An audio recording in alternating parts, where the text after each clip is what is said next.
ராதிகா, முன்னாள் முதலமைச்சர் ஓ பன்னீர்செல்வம் தமிழக பாஜகவின் முன்னாள் தலைவர் அண்ணாமலையை கோவையில் ஒரு இல்ல விழாவில் சந்தித்து பேசியிருப்பது அரசியல் ரீதியாக மீண்டும் அதிர்வலைகளை ஏற்படுத்தி இருக்கிறது. ஏனென்றால் அவர் அமித்ஷாவை சந்தித்த 2-3 நாட்களில் இப்போது அண்ணாமலையையும் சந்தித்து பேசியிருக்கிறார். ஏற்கனவே டிடிவி தினகரன் அதிமுக கூட்டணியில் பாஜக இருக்கும் போது அண்ணாமலை மிக சிறந்த ஒருங்கிணைப்பாளராக செயல்பட்டு வந்தார் கூட்டணி கட்சிகளிடையே என்று கூறியிருந்த நிலையில் இப்போது மீண்டும் தேசிய ஜனநாயக கூட்டணியில் இணையப் போகிறாரா ஓபிஎஸ் என்ற கேள்வி அண்ணாமலையின் இந்த சந்திப்பின் மூலமாக எழுந்திருக்கிறது. ஏனென்றால் அதிமுக பாஜக கூட்டணியில் உள்ள டிடிவி தினகரன் மற்றும் ஓபிஎஸ் ஆகியோரை அதே கூட்டணியில் நீடித்து நிலைத்து செயல்படுவதற்கு அண்ணாமலை முயற்சிகளை மேற்கொண்டு வருகிறார் என்று டிடிவி தினகரனே ஏற்கனவே அதை கூறியிருந்தார். ஆனால் நயினார் நாகேந்திரனின் போக்குதான் சரியாக இல்லை என்று டிடிவி தினகரன் நேரடியாகவே குற்றச்சாட்டை கூறியிருந்தார். பிரதமர் நரேந்திர மோடி, அமித்ஷா ஆகியோர் தமிழகத்திற்கு கடந்த ஒரு 4 மாதங்களில் வருகை புரிந்த போது டிடிவி தினகரனுக்கும் ஓபிஎஸ்க்கும் அந்த உரிய அப்பாயின்மெண்ட் வாங்கி கொடுக்காததற்கு காரணம் நயினார் நாகேந்திரன் தான் என்ற குற்றச்சாட்டும் எழுந்த நிலையில்தான் இருவரும் கூட்டணியை விட்டு விலகினர். இப்போது மீண்டும் வரும் 15ஆம் தேதிக்குள் அதிமுகவை ஒருங்கிணைக்கும் பணியில் ஈடுபட்டு எடப்பாடி பழனிசாமி பிரிந்து சென்றவர்களை ஒன்றிணைக்க வேண்டும் என்றும், அவ்வாறு இல்லை என்றால் என் வழி தனி வழி என்று ஓபிஎஸ் பயணிப்பார் என்று எதிர்பார்க்கப்பட்ட நிலையில் அவர் அமித்ஷாவை சந்தித்தது ஒரு திருப்பத்தை ஏற்படுத்தியது. அதைத் தொடர்ந்து இப்போது அண்ணாமலையும் சந்தித்திருக்கிறார். இதனால் தேசிய ஜனநாயக கூட்டணியில் ஓ பன்னீர்செல்வம் இணைவாரா என்ற கேள்வி எழுந்திருக்கிறது.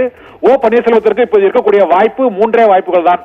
ஒன்று, அவர் தனிக்கட்சி தொடங்குவது, ஆனால் தனிக்கட்சி தொடங்கவில்லை என்று மறைந்த முதலமைச்சர் ஜெயலலிதா நினைவு நாளின் போது அளித்த பேட்டியில் தெரிவித்து விட்டார். இரண்டாவது, அதிமுக பாஜக கூட்டணியில் தேசிய பாரதிய ஜனதா கட்சியின் சார்பான ஒரு அணியில் இடம்பெற்று அவருடைய ஆதரவாளர்களுக்கு குறிப்பிட்ட தொகுதி சட்டமன்ற உறுப்பினர்களை பெற்று தேர்தல் காலத்தில் நிற்பது. மூன்றாவது, தாவேகா விஜயுடன் செங்கோட்டையன் பாணியில் இணைந்து செல்வது.